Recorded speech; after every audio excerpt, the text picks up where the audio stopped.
Blood. That's what Richard Mercer noticed first. Crimson droplets creating a macabre trail across the imported Italian marble of his foyer. His heart stopped, then exploded into a panicked rhythm that threatened to burst through his chest. This wasn't just coming home early. This was walking into a nightmare. Emma! Her name tore from his throat, primal and desperate. The Singapore deal forgotten. His briefcase crashed to the floor as he followed the blood drops with mounting terror. 15 years of marriage flashed before his eyes. Their wedding day, the birth of their children, anniversary dinners, and quiet Sunday mornings. All suddenly threatened by whatever horror awaited him. The metallic scent of blood grew stronger as he reached the grand staircase. There, draped across the bottom steps like a discarded rag doll, lay Emma's favorite silk scarf, soaked through with blood. Richard's legs nearly gave out beneath him. The $28 million Hamptons estate, once a symbol of his success, now felt like a mausoleum closing in around him. Emma! Kids!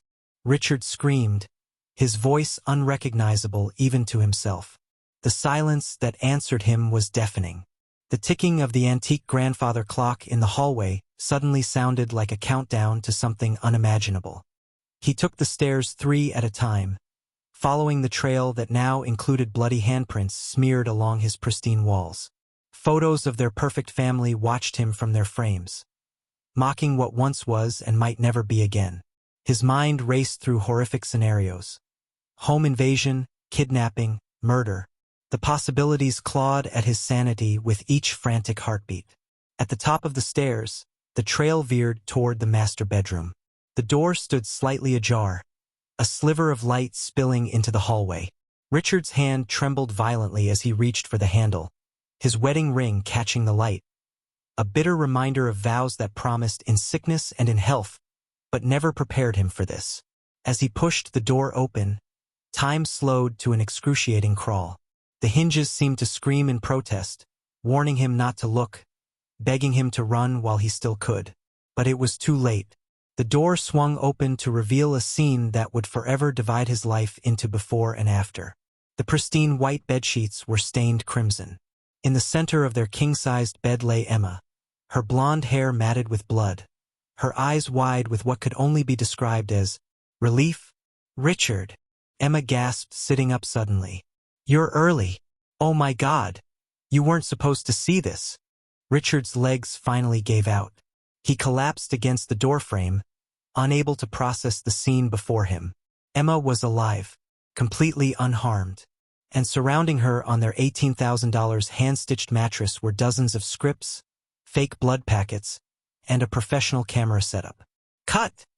called a voice from the corner of the room. A man Richard had never seen before stepped forward, clipboard in hand. "Mrs. Mercer, we were getting such a good take. Can we reset?" Emma's face drained of all color as she looked between the director and her husband. "Richard, I can explain."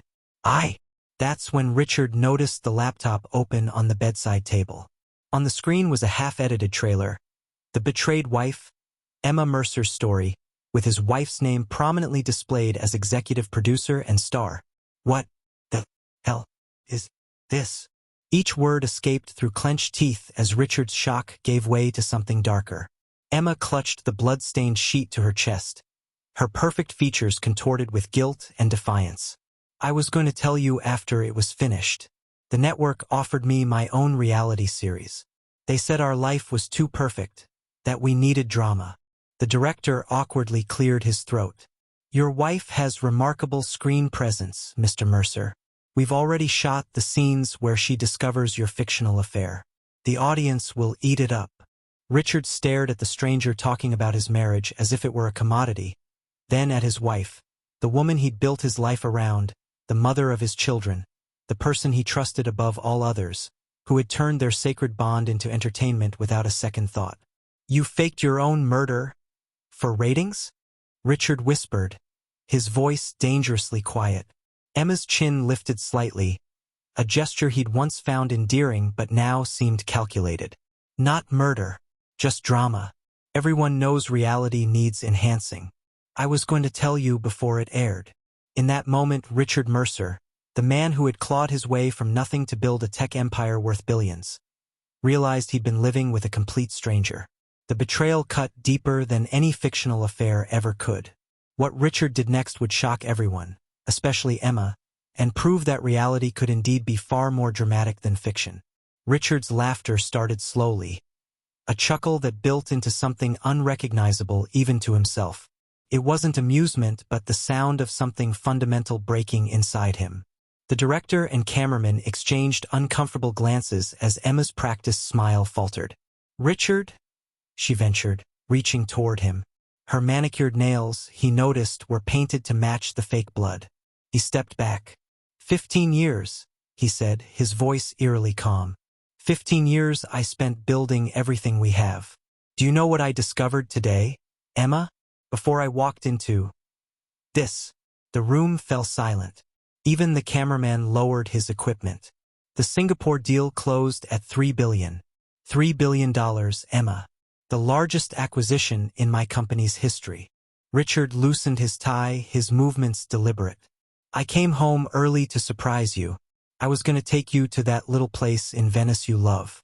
I had the jet ready. Emma's eyes widened, calculation visible behind them. Richard, that's wonderful news. We should celebrate. No.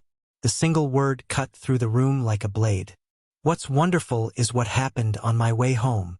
He pulled his phone from his pocket, scrolling to find something. The artificial set lighting caught the screen as he turned it toward her. I got this email while in the car. An old woman in Detroit. Remember when I invested in that small medical research company 10 years ago?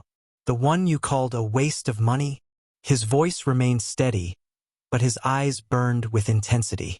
They perfected their treatment. Terminal cancer patients are showing complete remission in clinical trials. Emma blinked, clearly trying to connect this information to their current situation. That's nice, Richard. But what does that have to do with everything? He interrupted. It has everything to do with this moment. He gestured at the elaborate scene, the fake blood, the cameras, the strangers in their bedroom. While you were manufacturing drama, I was changing lives. Real lives, Emma. Not characters in your reality show. The revelation hung in the air, the unexpected discovery that changed his definition of true wealth forever. It wasn't the billions in his accounts or the properties scattered across continents. It was purpose, impact, legacy. Richard crossed to the windows overlooking the Atlantic Ocean. Waves crashed against their private beach, indifferent to human drama. You know what I realized sitting in that car? I spent 15 years chasing more. More money, more success, more acquisitions. He turned back to face her. And somewhere along the way, I lost sight of why. The director cleared his throat. Mr. Mercer, perhaps we should give you two some privacy. No, Richard said firmly. Stay. Film this. This is reality. He approached the bed, looking at his wife as if seeing her clearly for the first time. That email reminded me what matters. That woman in Detroit has grandchildren she'll now watch grow up because of something I helped create. What are we creating here, Emma? Emma's composure cracked slightly. It's just entertainment, Richard. People love seeing inside lives like ours. No, he said softly. They love the illusion, the fantasy. He picked up one of the fake blood packets. Just like this. Not real. Never was. He walked to his closet and removed a small safe hidden behind his suits.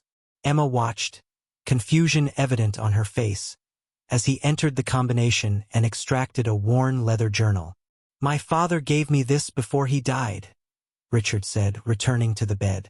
I've never shown it to you. He opened it to reveal faded handwriting. He was a janitor his whole life, never made more than minimum wage. But every week, he put aside whatever he could for others. Homeless shelters, medical bills for neighbors, college funds for kids who weren't his own. Richard traced the careful accounting his father had kept. When he died, he had nothing in his bank account. But at his funeral, hundreds came. People whose lives he'd touched. People he'd helped without ever expecting recognition. He closed the journal and looked directly into the camera. That's wealth. That's legacy. Not this house. Not my company. And certainly not some manufactured drama for strangers' entertainment. Emma's practiced television smile had completely vanished. Richard, you're overreacting. It's just a show. No, Emma. It's our life. He slipped his wedding ring off, placing it on the blood-stained sheets. And I just realized I've been investing in the wrong things. The cameraman whispered something to the director, who nodded appreciatively at the unfolding drama. Better than anything they could have scripted. Richard walked to the door, then paused. You wanted drama for your show? Here it is. I'm leaving. The house, the accounts, the jet. It's all yours. Film whatever reality you want. Emma scrambled from the bed, fake blood smearing across her designer loungewear. You can't be serious. Where are you going? Richard turned, a strange light in his eyes. The look of a man who had found clarity in chaos. Detroit. There's a woman there who just got a second chance at life. I think I'd like to meet her, to see what real impact looks like. He glanced at the cameras. That's the reality show I want to star in. As he walked out, leaving his billion-dollar life behind, Richard Mercer felt something he hadn't experienced in years. Freedom. The weight of acquisition and appearance lifted from his shoulders with each step.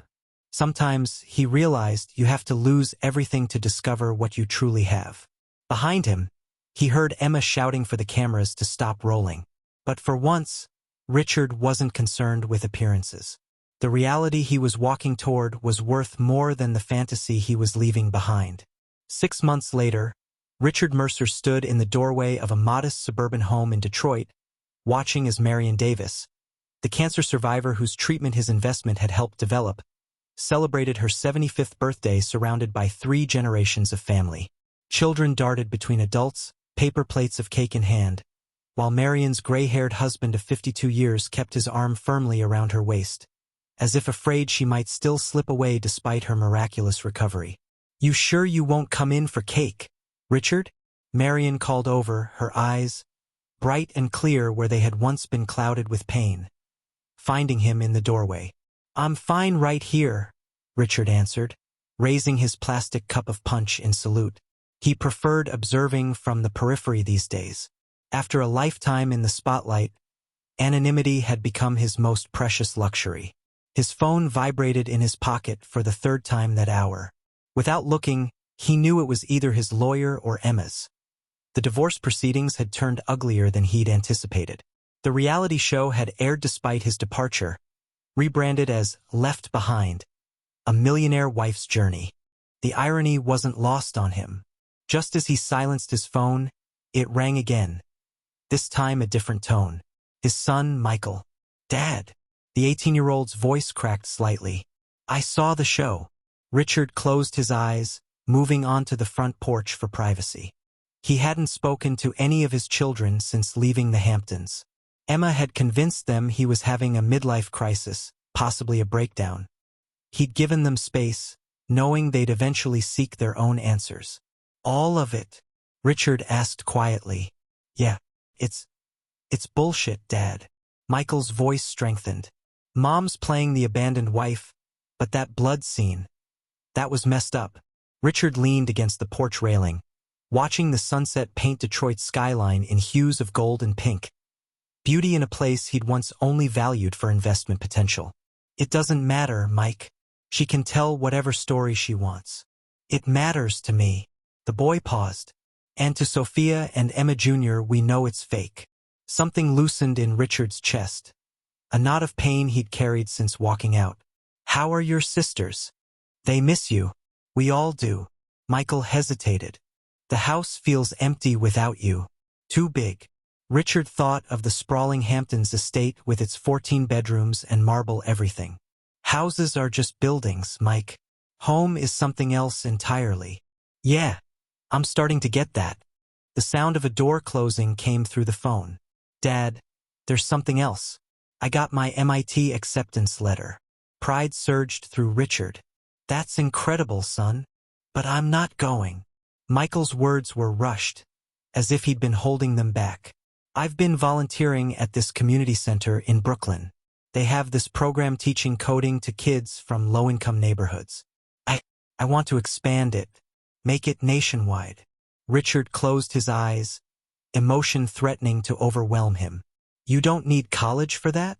I need experience. Real-world impact. Michael's voice grew more confident. MIT will always be there. These kids need someone now. Inside Marion's house, laughter erupted as someone apparently told a joke. Richard watched through the window as the cancer survivor wiped tears of mirth from her eyes. Eyes that wouldn't be open if not for that investment he'd made on a hunch 10 years ago. Dad? Are you disappointed? The question brought Richard back to the conversation. Disappointed? No, Mike. I'm proud. More proud than I've ever been. Really? Because Mom says, your mother and I want different things. Richard kept his voice neutral. Always have, I think. I just didn't see it until recently. Michael exhaled. So, can I come see you? Maybe help with whatever you're doing in Detroit. The split-second decision that would determine if Richard could ever trust again presented itself. After Emma's betrayal, he'd built walls around himself, focusing solely on the foundation he'd established to expand access to the cancer treatment. Opening himself up to his children meant risk, the possibility of more pain, more disappointment. Marion! A cry from inside the house jerked Richard's attention back to the birthday party. Marion's youngest grandchild had tripped, spilling punch across the carpet. Instead of scolding the child, Marion scooped him up, kissing his tears away, unconcerned with the stain spreading across the floor. That's when it hit Richard, the final piece of his transformation. Life's messes, its spills and stains, weren't interruptions to the story. They were the story. Dad? You still there? Richard made his decision. Yes, Mike. Come to Detroit. Bring your sisters if they want to come. There's plenty of work here. Seriously? Mom's going to freak. Let her. Richard smiled, feeling truly free for the first time. This is your life, son. Not content for someone else's entertainment. As he ended the call, Marion appeared in the doorway, birthday cake in hand. Everything okay, Richard? He nodded, pocketing his phone. My son's coming to visit. Maybe my daughters too. Marion's smile widened.